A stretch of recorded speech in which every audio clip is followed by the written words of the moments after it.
আসসালামু আলাইকুম। গল্পনাশ চ্যানেলের পক্ষ হতে আমি নেহা আপনাদের সকলকে স্বাগত জানাচ্ছি। আমাদের আজকের নিবেদন মোহাম্মদ জাফর ইকবাল রচিত কিশোর গল্পের বই তিন্নি ও বন্যা। আমাদের একজন ছোট আপু বেশ কয়েকদিন ধরে বইটি পড়ার অনুরোধ করছিলেন। তাছাড়াও জাফর ইকবাল স্যারের বই পড়ার অনুরোধ সবসময় থাকে, তাই আজকের এই বইটি। তিন্নি ও বন্যা কিশোর গল্প বইটি প্রথম প্রকাশিত হয় 1999 সালে। বইটিতে রয়েছে সর্বমোট 7টি গল্প। তাহলে শুরু করছি তিন্নি ও বন্যা বইটি থেকে প্রথম গল্প, ঝুম্পু।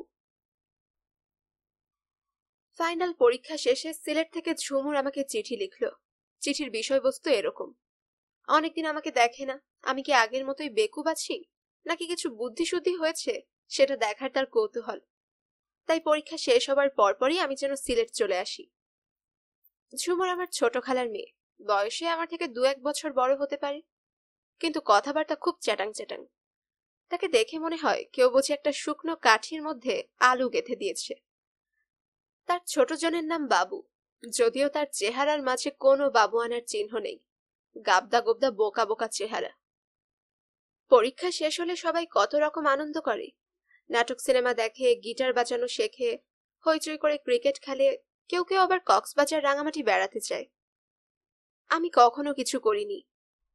তাই ঝুমুরের চিঠি পেয়ে এবারে আমি ঠিক করে ফেললাম, যে করেই হোক সিলেট যেতে হবে। আব্বা আমার পেছনে ঘ্যান ঘ্যান করে জ্বালাতন শুরু করলাম। আমার ঘ্যান ঘ্যান করায় কাজ হলো বলা যেতে পারে। একরকম বিরক্ত হয়েই আব্বার পরিচিত এক বন্ধুর সাথে আমাকে সিলেটে খালার বাসায় পাঠিয়ে দিলেন। আমি যখন ছোট খালার বাসায় পৌঁছলাম তখন সন্ধে হয়ে গেছে। দরজা খুলে দিল পরীর মতো দেখতে সুন্দর চেহারার একটা মেয়ে। আমাকে দেখে চিৎকার করে বলল, এসে গেছে এসে গেছে, রাজু এসে গেছে, পিপিলিকা ভুক রাজু। আমি যখন ছোট ছিলাম তখন নাকি মাঝে মাঝে পিঁপড়া মেরে খেতাম, সেজন্য কেউ কেউ আমাকে পিপিলিকা ভুক রাজু ডাকে। কিন্তু এই মেয়েটি আমার সেই নাম জানলো কিভাবে? আমি অবাক হয়ে মেয়েটার দিকে তাকালাম এবং হঠাৎ করে আবিষ্কার করলাম সে ঝুমুর, ছোট খালার বড় মেয়ে, যাকে কয়দিন আগে দেখাতো একটা কাঠির মাঝে গেঁথে রাখা আলু। আমি অবাক হয়ে বললাম, ঝুমুর তুমি? ঝুমুর চোখ পাকিয়ে বলল, ঝুমুর কিরে, আমি তোর বড় না? বল ঝুমুর আপু। আমি বললাম, ঝুমুর আপু তুমি তুমি আমি কি? তুমি দেখতে ভালো হয়ে গেছো। ঝুমুর আপু খপ করে আমার চুলের গোছা ধরে বলল, তার মানে তুই বলতে চাস আমি আগে দেখতে ভালো ছিলাম না? আমি কোনোভাবে নিজেকে ছাড়িয়ে নিয়ে বললাম, ছিলে না তো, আগে দেখতে ছিলে একটা ঝাড়ুর কাঠির মাথায় একটা আলু। দেব একটা থাবড়া। বলে ঝুমুর আপু সত্যি সত্যি থাবড়া দেওয়ার জন্য এগিয়ে আসছিল, কিন্তু তার আগেই আমাদের চেঁচামেচি হইচই শুনে ছোট খালু হাজির হলেন। পিছু পিছু বাবুও এসে হাজির হলো। আমি সালাম করলাম, ব্যাগ রেখে মায়ের চিঠিপত্র আর মিষ্টির বাক্স বের করে দিলাম। অনেকদিন পর দেখা হলে সবার যেরকম আহা উহু করার কথা সেসব করা শুরু হলো। গোসল খাওয়া সবকিছু সেরে আমরা বাচ্চারা রাতে গল্প করতে বসেছি। ঝুমুর আপু এবারে ক্লাস 9-এ উঠবে, কিন্তু তার ভাবভঙ্গি দেখে মনে হয় সে বুঝি ইউনিভার্সিটিতে ঢুকে গেছে। কথাবার্তায় খুব তেজ। আমাকে জিজ্ঞেস করলো, কয়দিন থাকবি, নাকি আম্মু আম্মু করে কেঁদে ভাসাবি? আমি ঘাড় শক্ত করে বললাম, কি বলো তুমি, 100 বার থাকবো। গুড, কয়দিন থাক, অনেক মজা করব আমরা। আমি একটা দল খুলেছি, সেটার মেম্বার করে দেব তোকে। কিসের দল? নাম দিয়েছি কুদুদ। কুদুদ? এটা আবার কিরকম নাম? কুসংস্কার দূরীকরণ দল, সংক্ষেপে কুদুদ। সব কুসংস্কার দূর করে ফেলবো একে একে। একটা খাতা কিনে সেখানে কুসংস্কারের লিস্ট করা শুরু করেছি। 209টা লেখা হয়েছে। দূর হয়েছে কয়টা? 27টার মতো। তুই এসেছিস, এখন তোকে দিয়ে কাল 28 নম্বরটা ট্রাই করব। সেটা কি? পিঁপড়া খেলে নাকি মানুষ সাঁতার শেখে। কাল 2-1 ডজন পিঁপড়া খেয়ে পানিতে লাফ দিবি। আমি কেন? আর কে পিঁপড়া খেতে রাজি হবে? মনে নেই তুই ছোট থাকতে কিল মেরে পিঁপড়াকে আধমরা করে টপ করে খেয়ে নিতি। ছোট থাকতে মানুষ কত কিছুই করে, কাপড়ে পেশাব করে দেয়, তাই বলে। কথা শেষ হবার আগেই ঝুমুর আপু আমার চুলের গোছা ধরে ফেললো। ঝুমুর আপুর এই ধরনের শারীরিক নির্যাতনের পরেও ছোট খালার বাসায় আমার খুব চমৎকার সময় কাটতে লাগলো। পরীক্ষা শেষ, পড়াশোনার চিন্তা নেই, যা ইচ্ছে তাই করা যায়। ঝুমুর আপু আগেও একটু পাগলাটে ধরনের ছিল, এখন পাগলামো আরো বেড়েছে। বাবু তাকে ঝুম্পু বলে ডাকে। প্রথমবার শুনে আমি অবাক হয়ে বললাম, ঝুম্পু? সেটা আবার কি? বাবু দাঁত বের করে হেসে বলল, ঝুমুর নামের আপু ঝুম্পু, মধ্যপদলোপী তৎপুরুষ। বাবুর দেখা দেখে আমিও ঝুমুর আপুকে ঝুম্পু নামে ডাকতে শুরু করলাম। প্রথম প্রথম চোখ পাকিয়ে তাকালেও শেষে মেনে নিল। সিলেট শহরের আশেপাশে বেড়ানোর জন্য অনেক মজার মজার জায়গা আছে। টিলা, চা বাগান, ঝর্ণা, বিশাল হাওর। বেড়াতে এসেছি বলে ছোট খালু সব জায়গায় যাওয়ার ব্যবস্থা করে দিচ্ছেন। মাইক্রোবাসে করে যাই, সাথে থাকে খাওয়ার প্যাকেট, পানির বোতল, মাথায় টুপি, পকেটে ক্যামেরা। একেবারে ফাটাফাটি অবস্থা। মনে হয় সব ভালো জিনিসেরই শেষ আছে। আমাদের এই ঘুরে বেড়ানোর আনন্দেরও শেষ ঘনিয়ে এলো। একদিন ভোরবেলা জামশেদ মামা এসে হাজির হলেন। জামশেদ মামা হচ্ছেন আমার মায়ের চাচাতো ভাই। পৃথিবীতে তার মতো নিরস, খুঁতখুঁতে এবং খিটখিটে মেজাজের আর কোনো মানুষ আছে বলে আমার জানা নেই। জামশেদ মামা পৃথিবীর কোনো জিনিসকেও আজ পর্যন্ত ভালো বলেননি। সবকিছুর মাঝেই তিনি কোনো না কোনো দোষ খুঁজে পান। আমি একেবারে গ্যারান্টি দিয়ে বলতে পারি, জামশেদ মামার কবি রবীন্দ্রনাথ ঠাকুরের সাথে দেখা হলে ভুরু কুঁচকে বলতেন, রবীন্দ্রনাথ সাহেব, সোনার বাংলা গানটা কিরকম একটা গান হলো, জাতীয় সঙ্গীতের জন্য আরো ভালো তালের একটা গান লিখতে পারলেন না? বঙ্গবন্ধুর সাথে দেখা হলে বলতেন, ৭ই মার্চের ভাষণটা বেশি সুবিধার হয় নাই, গ্রামারে গোলমাল আছে। শুধু তাই না, হাসরের ময়দানেও নিশ্চয়ই খোদাকে বলে বসবেন, খোদা, পৃথিবীটা গোল না করে যদি চ্যাপ্টা করে তৈরি করতে মনে হয় ভালো হতো। এই হচ্ছে আমাদের জামশেদ মামা। সব সময় নাক, চোখ, মুখ কুঁচকে রেখেছেন। যেটাই দেখছেন সেটা দেখেই বিরক্ত হচ্ছেন এবং রেগে যাচ্ছেন। শুধু এটা হলে আমাদের অসুবিধা ছিল না, কিন্তু আমাদের বিপদ এলো অন্য দিক দিয়ে। আমরা যখন নানা জায়গায় বেড়াতে যাচ্ছি, তখন সাথে একজন বড় মানুষ হিসেবে জামশেদ মামাকে জুড়ে দেওয়া শুরু হলো। ঘুরে বেড়ানোর পুরো আনন্দটা মাটি হয়ে গেল আমাদের। একদিন আমরা জাফলং বেড়াতে গেলাম। সিলেট শহর থেকে 2 ঘন্টার রাস্তা। জামশেদ মামা সাথে থাকবেন বলে আমরা যেতেই চাচ্ছিলাম না, কিন্তু পরে শুনলাম জায়গাটা খুব সুন্দর, একেবারে বর্ডারের কাছে, পাহাড়ি ঝর্ণা আর নদী। সব শুনে শেষ পর্যন্ত আমরা যেতে রাজি হলাম। মাইক্রোবাস যাচ্ছে, আমি, ঝুম্পু আর বাবু পিছনে বসে রাস্তার মানুষগুলিকে নিয়ে একটা খেলা আবিষ্কার করছি। তখন জামশেদ মামা মনে হয় সময় কাটানোর জন্য আমাদের সাথে কথা বলা শুরু করলেন। আমার দিকে ভুরু কুঁচকে তাকিয়ে জিজ্ঞেস করলেন, এই তোমার নাম যেন কি? মামা সব সময় এমন ভান করেন যে আমাদের মতো তুচ্ছ মানুষদের নাম তার মনে থাকে না। আমি বললাম, রাজু। ও, কোন ক্লাসে পড়ো? এটাও আগে বলা হয়েছে, তবু আবার বললাম, ক্লাস 8-এ পড়ি। মামা নাক কোচকালেন যেন আমার শরীর থেকে দুর্গন্ধ বের হয়েছে। তারপর মাথা নেড়ে বললেন, এত বড় ধামড়া ছেলে ক্লাস 8-এ? আমি তোমার বয়সে এসএসসি দিয়েছি। রাগে আমার পিত্তি জ্বলে গেল। ছোট থাকতে একটা ডাবল প্রমোশন পেয়েছিলাম বলে বয়স অনুযায়ী আমি 1 ক্লাস ওপরে, কিন্তু মামাকে সেই কথা বলার ইচ্ছাও হলো না। জামশেদ মামা এবারে উদাস চোখে ঝুম্পুর দিকে তাকিয়ে বললেন, তুমি কোন ক্লাসে? ঝুম্পু প্রথমে না শোনার ভান করে জানালা দিয়ে বাইরে তাকিয়ে রইল। মামা দ্বিতীয়বার জিজ্ঞেস করলেন। সে 1 ক্লাস বাড়িয়ে বলল, ক্লাস 10-এ। মামা ভুরু কুঁচকে বললেন, সেদিন যে বললে ক্লাস 9। ঝুম্পু দাঁত বের করে হাসার ভান করে বলল, দেখছিলাম আপনার মনে আছে কিনা। মামা খোঁচাটাকে সহজভাবে নিলেন না।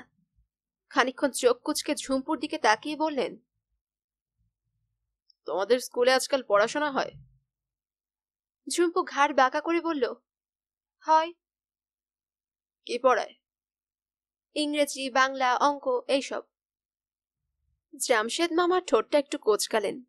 মামার চেহারাটা মনে হয় খারাপ না, কিন্তু আমরা তাকে 2 চোখে দেখতে পারি না বলে তাকে দেখতে আমাদের কাছে বিশ্রী লাগে। ফর্সা, তেলতেলে মুখ, নাকের নিচে লালচে গোঁফ, মোটা ঠোঁটের আড়ালে কালচে জিভ। মামা জিভ দিয়ে ঠোঁট চেটে বললেন, আজকাল কি আর স্কুলে পড়াশোনা হয়? আমাদের সময় যারা এসএসসিতে ফেল করত তারাও আজকাল বিএ এমএ থেকে বেশি ইংরেজি জানতো। ঝুম্পু বুঝে ফেলার ভান করে বলল, তা তো হবেই, তখন ব্রিটিশরা শাসন করত, ইংরেজির উপর জোর ছিল বেশি। জামশেদ মামা একটু রেগে উঠে বললেন, ব্রিটিশরা ছিল 47-এর আগে, তোমাদের ইতিহাস পড়ায় না? পড়ায়। ঝুম্পু চোখে মুখে একটা উদাস ভাব এনে বলল, আমি ভেবেছিলাম আপনি ব্রিটিশ আমলের মানুষ, অনেক বয়স্ক দেখায় তো। মামা এবারে মুখ ভোতা করে অনেকক্ষণ চুপ করে রইলেন। মুখে হাত বোলালেন, গোফে হাত বোলালেন, চুল টেনে দেখলেন। মনে হয় সত্যি তাকে এত বুড়ো দেখাচ্ছে কিনা পরীক্ষা করে দেখতে চাইলেন। শেষে একটা লম্বা নিঃশ্বাস ফেলে বললেন, এই দেশের ভবিষ্যৎ অন্ধকার, দেশটা আস্তে আস্তে ডুবে যাবে। ঝুম্পু ঘাড় বাঁকা করে জিজ্ঞেস করল, কিসে ডুবে যাবে? মামা উত্তর দেবার আগেই বাবু তার চিপসের প্যাকেট থেকে এক খাপলা চিপস মুখে দিয়ে বলল, বন্যার পানিতে, তাই না মামা? মামা খুব তাচ্ছিল্যের ভঙ্গিতে বাবুর দিকে তাকিয়ে বললেন, না, দেশ ডুবে যাবে গুন্ডামিতে আর চুরি ডাকাতিতে। ঝুম্পু আবার ঘাড় বাঁকা করে বলল, আপনাদের সময় দেশে চোর গুন্ডা ছিল না, শুধু ছোট ছোট মহাপুরুষেরা ছিল। মামা গলার স্বর মোটা করে অনেকটা বাংলা নাটকের নায়কদের মতো গলা করে বললেন, আমরা মুক্তিযুদ্ধের সময়ের মানুষ, আমাদের মতো দেশপ্রেম ত্যাগ। ঝুম্পু ঝট করে ঘুরে বলল, আপনি মুক্তিযোদ্ধা ছিলেন? মামা আমতা আমতা করে বললেন, সেই সময় সবাই ছিল মুক্তিযোদ্ধা। কিন্তু আপনি কি ছিলেন? ট্রেনিং নিয়ে এসে যুদ্ধ করেছেন? মানে। বাবু মুখে আরো এক খাবলা চিপস পড়ে দিয়ে কড়মড় করে খেতে খেতে বলল, নিশ্চয় ছিলেন, দেখছো না মামার মিলিটারিদের মতো মোজ, তাই না মামা? মামা দুর্বল ভাবে মাথা নাড়লেন। ঝুম্পু তখন সোজা হয়ে জিজ্ঞেস করল, আপনি কত নম্বর সেক্টরে ছিলেন? আমি জিজ্ঞেস করলাম, আপনার কমান্ডো কে ছিল? বাবু জিজ্ঞেস করল, আপনার মেশিন গান আছে মামা? জামশেদ মামার মুখ কালো হয়ে গেল, চোখ লাল হয়ে উঠল। নাক মোটা করে হঠাৎ বাজ খাই একটা ধমক দিয়ে বললেন, আমার সাথে ফাজলামি, একেবারে কান ধরে গাড়ি থেকে নামিয়ে দেব। ঝুম্পু হঠাৎ মরিয়া হয়ে বলল, কিন্তু আপনি কি সত্যিই মুক্তিযোদ্ধা ছিলেন? রাগে মামার চেহারা খারাপ হয়ে গেল, দাঁতে দাঁত ঘষে বললেন, ছিলাম। সত্যি?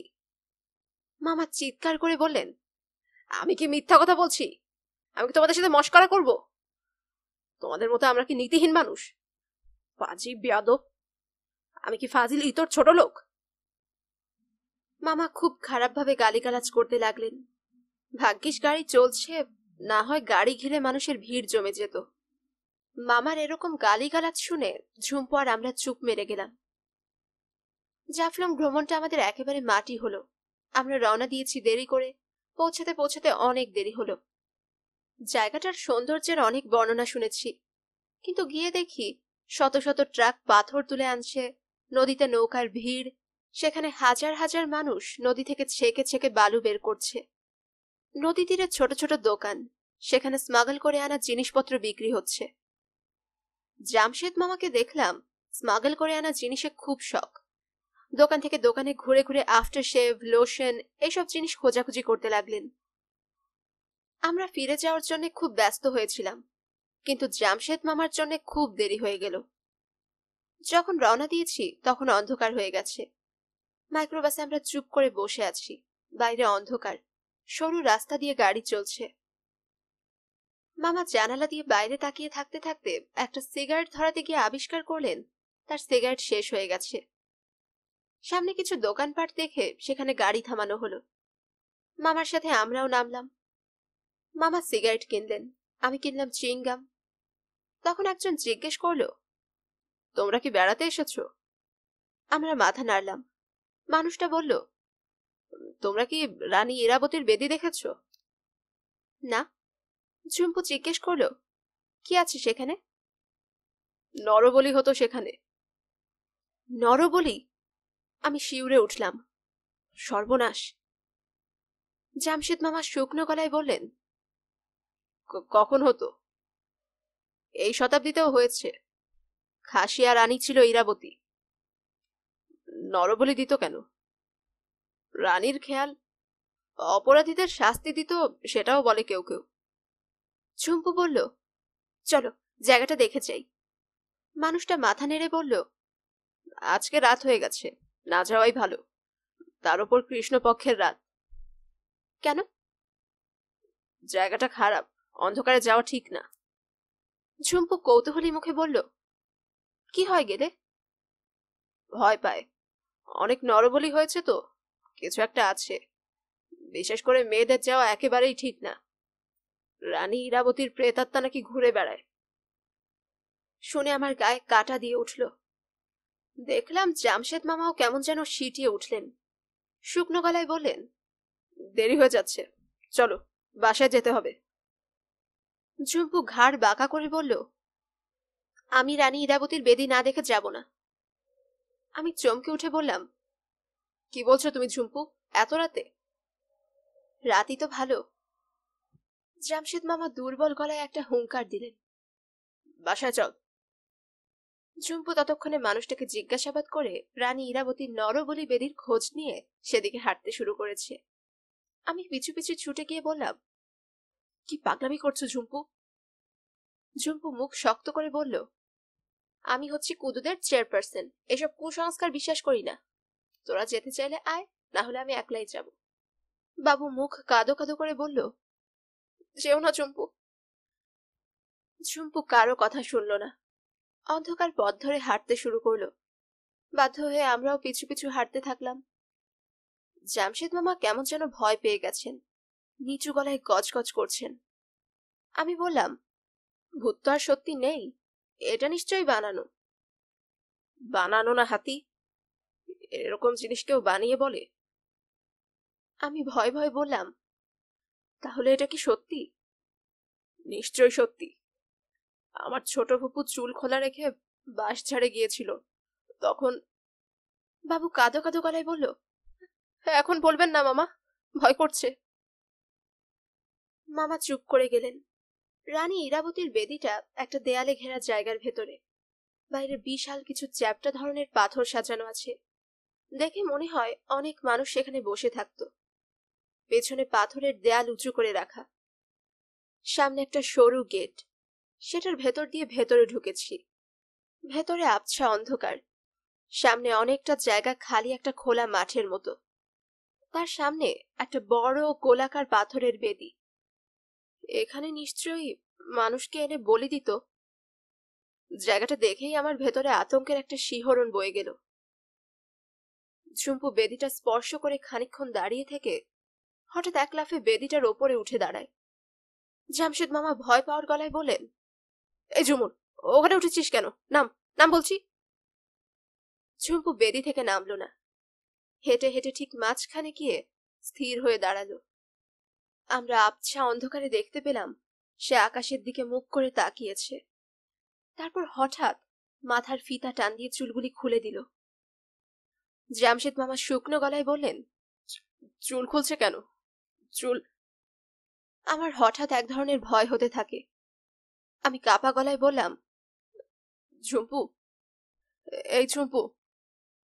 ঝুম্পু আমার কথার উত্তর দিল না। বাবু কাঁদো কাঁদো গলায় বলল, এই ঝুমুর আপু, কথা বলো না কেন, আমার ভয় করছে। ঝুম্পু হঠাৎ অমানসিক এক ধরনের গলায় খিলখিল করে হেসে ওঠে। আমরা সেই হাসি শুনে আতঙ্কে শিউরে উঠলাম। জামশেদ মামা কাঁপতে কাঁপতে পকেট থেকে একটা ম্যাচ বের করে একটা কাঠি জ্বালানোর চেষ্টা করতেই ঝুম্পু চিলের মতো চিৎকার করে বলল, না, খবরদার। তারপর বিজাতীয় এক ধরনের আঞ্চলিক সুরে কি যেন বলতে বলতে মামার দিকে এগিয়ে আসে। মামার কাছাকাছি এসে হঠাৎ ঝুম্পু থেমে গিয়ে ফিসফিস করে বলল, রক্ত চাই। আমরা কোনো কথা বললাম না।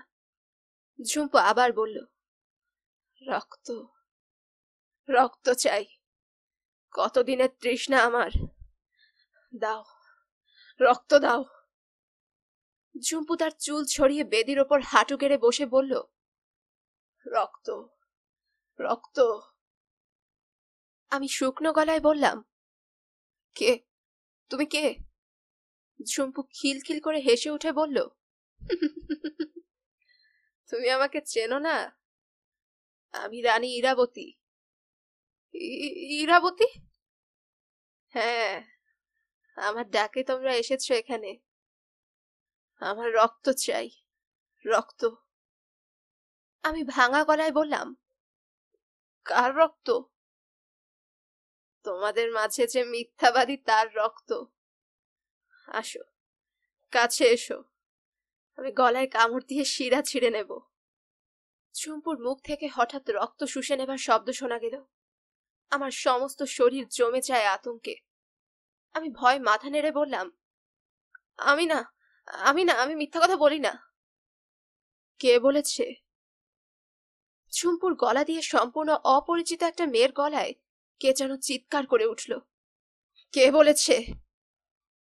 জামশেদ মামা হঠাৎ ঝুপ করে হাঁটু ভেঙে পড়ে গেলেন। ভাঙা গলায় বললেন, ক্ষমা চাই, ক্ষমা চাই রানী ইরাবতী, আমি মিথ্যা কথা বলেছি। আমি। কি বলেছ তুমি? আমি বলেছি আমি মুক্তিবাহিনী। আসলে, আসলে। ঝুম্পু হঠাৎ মুখ তুলে হিংস্র গলায় বলল, আসলে কি? আসলে আমি মুক্তিবাহিনী না, আমি ইউনিভার্সিটিতে ক্লাস করেছি। ঝুম্পুর শরীরে রানী ইরাবতীর দেহ টান টান হয়ে দাঁড়ালো। দুই হাত উপরে তুলে কি একটা বলতে গিয়ে হঠাৎ থেমে গিয়ে একেবারে স্বাভাবিক গলায় বলল, কুদুদের 28 নম্বর কুসংস্কার ভুল প্রমাণিত হলো। আমি চমকে উঠে বললাম, কি? কি বললে? ঝুম্পু এক লাফে বেদি থেকে নেমে বলল, এখানে মেয়েরা এলে তাদের উপর রানীর প্রেতাত্মার বশ হয়, সেটা পুরোপুরি গুলপট্টি। আমি তখনও বুঝতে পারছিলাম না। কোনো মতে বললাম, ঝুম্পু, তুমি ঠিক আছো? ঠিক থাকবো না কেন? আমাদের স্কুলে রানী ইরাবতী নাটক হয়েছিল, সেখান থেকে অ্যাক্টিং করে দেখালাম। ভালো হয়েছে না? গোল্ড মেডেল পেয়েছিলাম আমি। বাসায় গিয়ে মনে করিস, দেখাবো। জামশেদ মামা তখনও হাঁটু গেড়ে মুখ হা করে বসে আছেন। ঝুম্পু তার দিকে তাকিয়ে বলল, উঠুন মামা, এই জায়গাটা যা নোংরা, দিনের বেলা এলে বুঝবেন। আপনার প্যান্ট ময়লা হয়ে যাবে। পরদিন ঘুম থেকে উঠেই খবর পেলাম জামশেদ মামা ভোরের ট্রেনে ঢাকা চলে গেছেন। তার নাকি খুব একটা জরুরি কাজের কথা মনে পড়ে গেছে। ঝুম্পুকে তার গোল্ড মেডেলটা দেখাতে বলেছি, সে শুধু ধানাই পানাই করে, দেখাতে চায় না। কারণটা কি কে জানে। শেষ হলো তিন্নিও বন্যা বইটি থেকে প্রথম গল্প ঝুম্পু। এবারে শুরু করছি তিন্নিও বন্যা বইটি থেকে দ্বিতীয় গল্প গ্রাউল। গ্রাউল তার আরামদায়ক চেয়ারটিতে গা ডুবিয়ে বসেছিল। হাতের উত্তেজক পানীয়র গ্লাসে একটা চুমুক দিয়ে সে নিচু গলায় ডাকল, ক্রেটন। সামনের দেয়ালে চাপা একটা ঘর ঘর শব্দ হচ্ছিল। শক্তিশালী পাম্প দিয়ে ক্রেটন কম্পিউটারের প্রসেসরের ভেতর দিয়ে তাপ পরিবাহী তরল পাঠানো হচ্ছে। দেয়ালে ইতস্তত কিছু বাতি জ্বলে এবং নিভে ওঠে, এবং প্রায় সাথে সাথে ক্রেটন কম্পিউটার তার আধা যান্ত্রিক গলায় বলে, আমাকে ডেকেছেন মহামান্য গ্রাউল? হ্যাঁ, আমার হিসাবটা একটু বের করো। গ্রাউল একজন বস্ত্রশিল্প ব্যবসায়ী। গ্রাউল গার্মেন্টস নামে তার পৃথিবীচড়া ব্যবসা। গত 2 বছরে তার ব্যবসা বাড়াবাড়ি রকম ফুলে ফেপে উঠেছে। ক্রেটন কাছাকাছি একটা হলোগ্রাফিক স্ক্রিন খুলে সেখানে গ্রাউলের ব্যবসার হিসেবপত্র দেখাতে শুরু করলো। গ্রাউল এক নজর দেখে অধৈর্য হয়ে বলল, আহ, এই হিসাবটা না, অন্যটা। কিন্তু মহামান্য গ্রাউল, অন্য হিসাবটি অসত্য। সেটি রাষ্ট্রের আইন ভঙ্গকারী প্রক্রিয়ায় তৈরি। সেটি। গ্রাউল তার আরামদায়ক চেয়ারে সোজা হয়ে বসে পাশের টেবিলে থাবা দিয়ে বলল, আমাকে তোমার নীতি কথা শেখাতে হবে না, আমি জানি আমি কি করছি। মহামান্য গ্রাউল, ক্রেটন কম্পিউটার তার স্বভাবসুলভ শান্ত স্বরে বলল, আপনি যদি এই অসত্য হিসেবটি বের করেন, তাহলে আইন ভঙ্গ করার অপরাধে আপনার বিরুদ্ধে শাস্তিমূলক ব্যবস্থা গ্রহণ করা হতে পারে। গ্রাউল মুখ খিচিয়ে অত্যন্ত রূঢ় কণ্ঠে বলল, তোমাকে সেটা নিয়ে ভাবতে হবে না। কি করলে আইন রক্ষা হয় এবং কি করলে আইন ভঙ্গ হয় সেটা আমি তোমার চাইতে ভালো করে জানি। আপনি জানেন না মহামান্য গ্রাউল? ব্যাস। গ্রাউল চিৎকার করে বলল, অনেক হয়েছে, এবারে হিসাবটা বের করো। ক্রেটেন বলল, সেটি যদি আপনার আদেশ হয় তাহলে দেখুন। প্রায় সাথে সাথেই গ্রাউলের কাছাকাছি হলোগ্রাফিক স্ক্রিনে তার বস্ত্র ব্যবসায়ের হিসেবটুকু বের হয়ে আসে। গ্রাউল গত বছরের লাভের অঙ্কের সাথে আগামী বছরের সম্ভাব্য লাভটুকু যোগ করে বিশেষ পুলকিত হয়ে ওঠে। জিভ দিয়ে মুখের ভেতর শীষ দেওয়ার মতো শব্দ করে গ্রাউল উৎফুল্ল গলায় বলে, খারাপ না। কি বলো ক্রিটেন? কিন্তু এটা অসত্য। কোন জায়গাটা অসত্য? এই যে আপনি আগামী বছরের সম্ভাব্য লাভ হিসেবে যে পরিমাণটুকু দেখছেন সেটি সত্য নয়। 2 বিলিয়ন ট্রাউজার এবং শার্টের জন্য নিম্ন শ্রেণীর পলিমার ব্যবহার করা হয়েছে। ট্রাউজার এবং শার্ট তৈরি করার পর সেগুলি সংরক্ষণের জন্য যে উত্তাপ দেওয়া হয়েছে, সেই উত্তাপে সেগুলি অন্তত 10% ছোট হয়ে গেছে। কাপড়গুলি আনুমানিকভাবে 10 সেন্টিমিটার ছোট। মানুষ কখনোই তার আকৃতি থেকে পরিমাণে ছোট কাপড় পরিধান করে না। গ্রাউল হা হা করে হেসে বলল, তুমি ঠিকই বলেছ ক্রিটন। তাহলে আপনি কিভাবে এই সকল ট্রাউজার এবং শার্ট বিক্রি করার কথা ভাবছেন? সেগুলি 10 সেন্টিমিটার ছোট। যারা কিনবে তারাও 10 সেন্টিমিটার ছোট হয়ে যাবে। ক্রিটন কম্পিউটার নিচু এবং শান্ত গলায় বলল, আপনি কি বলছেন আমি ঠিক বুঝতে পারছি না। তুমি কি বীজাণু এনজাইমের নাম শুনেছ?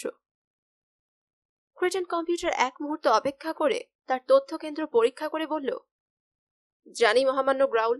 এই এনজাইমটি মানুষের উচ্চতা সংক্রান্ত জিনটির একটি অপ্রতিরোধ্য বিচ্যুতি ঘটিয়ে দেয়। হ্যাঁ। গ্রাউল খিকখিক করে হেসে বলল, মানুষের শরীরে এই এনজাইম পরিমাণ মতো প্রবেশ করিয়ে দিয়ে তাদের উচ্চতা রাতারাতি 10 সেন্টিমিটার কমিয়ে আনা যায়। ক্রিটন কম্পিউটার গম্ভীর গলায় বলল, মহামান্য গ্রাউল, এটি শুধু যে অন্যায়, আইন এবং নীতি বিরুদ্ধ তাই নয়, এটি মানুষের জন্য বিপজ্জনক। গ্রাউল আবার হাহা করে উচ্চ স্বরে হেসে বলল, ন্যায় অন্যায় খুব আপেক্ষিক ব্যাপার, আর বিপদের কথা বলছো? জীবনটাই তো বিপজ্জনক। যদি ধরে নিই আপনার কোম্পানির ছোট হয়ে যাওয়া জামা কাপড় বিক্রি করার জন্য পৃথিবীর মানুষকে 10 সেন্টিমিটার ছোট করা প্রয়োজন এবং সেজন্য সবার শরীরে বীজাণু এনজাইম ঢোকানোর প্রয়োজন। হ্যাঁ, তাহলে কি? তাহলে আমার প্রশ্ন, আপনি সেটি কি করে করবেন? পৃথিবীর মানুষ কেন আপনাকে তাদের শরীরে বীজাণু প্রবেশ করাতে দেবে? গ্রাউল একটি চোখ ছোট করে তার পানীয় গ্লাসে চুমুক দিয়ে বলল, তুমি কি ভাবছো ঢাকঢোল পিটিয়ে হইচই করে পৃথিবীর মানুষের শরীরে বীজাণু এনজাইম প্রবেশ করানো হবে? তাহলে কাজটি করা হবে গোপনে, তাদের অগোচরে। অগোচরে? হ্যাঁ। মহামান্য গ্রাউল, ক্রিটন থমথমে গলায় বলল, কাজটি ঘোরতর অন্যায়। আমি তবুও জানতে চাইছি সেটি কিভাবে করা হবে।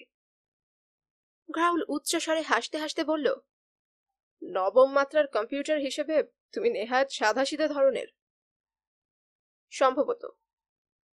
তুমি নিশ্চয়ই জানো সম্প্রতি আমি শীতল পানীয় ব্যবসায় প্রবেশ করেছি।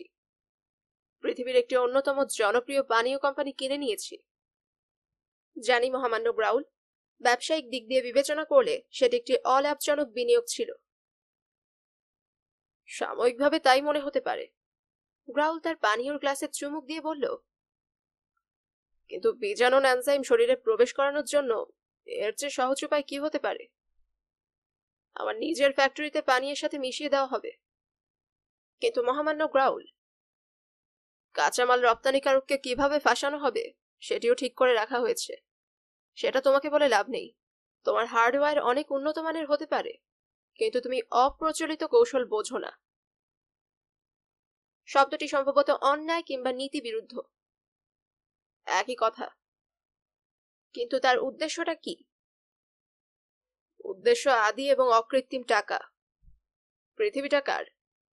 পৃথিবী টাকার। গ্রাউল যেন অত্যন্ত উঁচু মানের রসিকতা করেছে সেভাবে হেসে উঠল। ক্রিটন কম্পিউটার তার হাসি থামা পর্যন্ত অপেক্ষা করে নিচু গলায় বলল, তো আপনার তো অনেক টাকা। আমার আরো চাই। আরো কত চাই? সেটা কি আর আগে থেকে বলা যায়? আরো অনেক চাই। ক্রেটন কম্পিউটার একটা দীর্ঘশ্বাস ফেলার মতো শব্দ করল। তাকে মানুষের অনুকরণে কথা বলার জন্য অত্যন্ত চমৎকারভাবে প্রোগ্রাম করা হয়েছে। গ্রাউল হলোগ্রাফিক স্ক্রিনে তার বিশাল টাকার পরিমাণ পর্যবেক্ষণ করতে করতে মুখ দিয়ে একটা আরামদায়ক শব্দ বের করল। টাকার অঙ্ক নাড়াচাড়া করতে তার খুব ভালো লাগে। খানিকক্ষণ সংখ্যাগুলি দেখে সে তার নরম চেয়ারে হেলান দিয়ে আবার গা ডুবিয়ে বসে বলল, ক্রেটন। বলুন মহামান্য গ্রাউল। আমার সব টাকা দিয়ে হীরা কিনে রাখবে। এমনি টাকাকে বিশ্বাস নেই, তার দাম ওঠানামা করে। হীরা হচ্ছে সবচেয়ে নিরাপদ বিনিয়োগ। কিনবো মহামান্য গ্রাউল। বড় বড় হীরা, কমপক্ষে 100 ক্যারেটের সাইজ, বুঝেছ?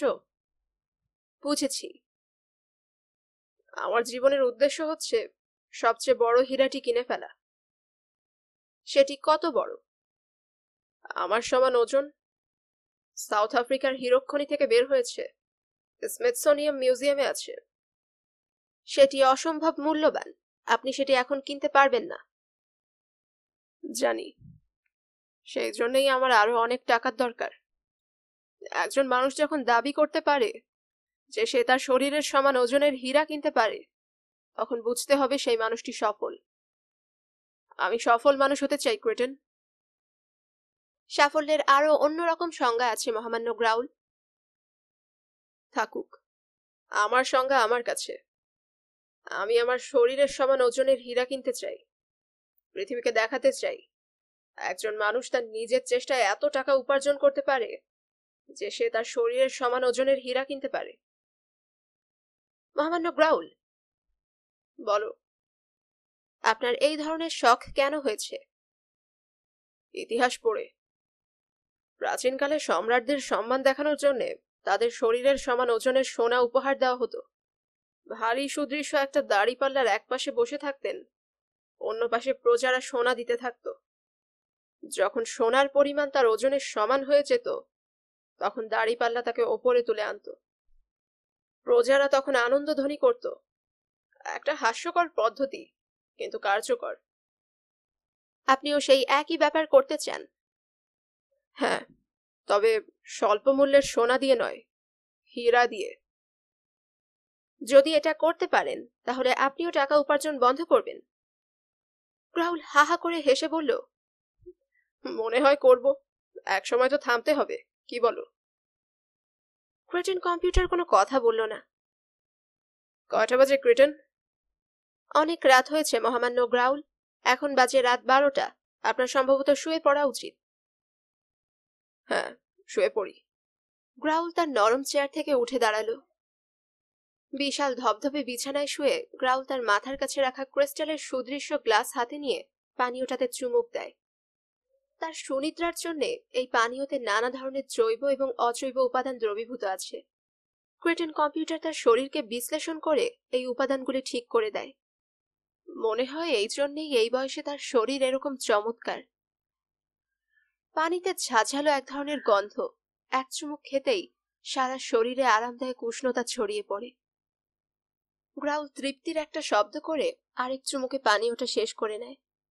প্রায় সাথে সাথেই তার চোখে মধুর এক ধরনের ঘুম নেমে আসে।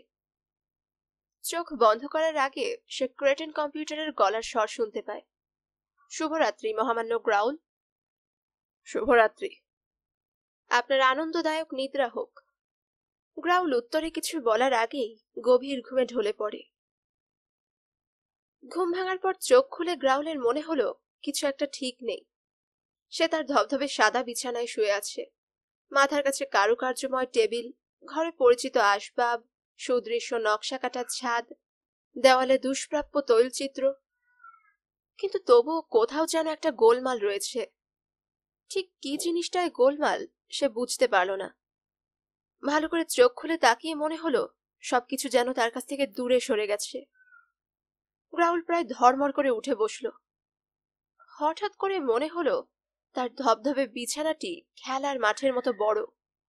মাথার কাছে টেবিলটি কাছে থেকেও অনেক দূরে, অনেক বিশাল। ঘরের ছাদ অনেক উঁচুতে, দুষ্প্রাপ্য তৈলচিত্রগুলি অনেক উঁচু থেকে ঝুলছে। কি হচ্ছে চারিদিকে?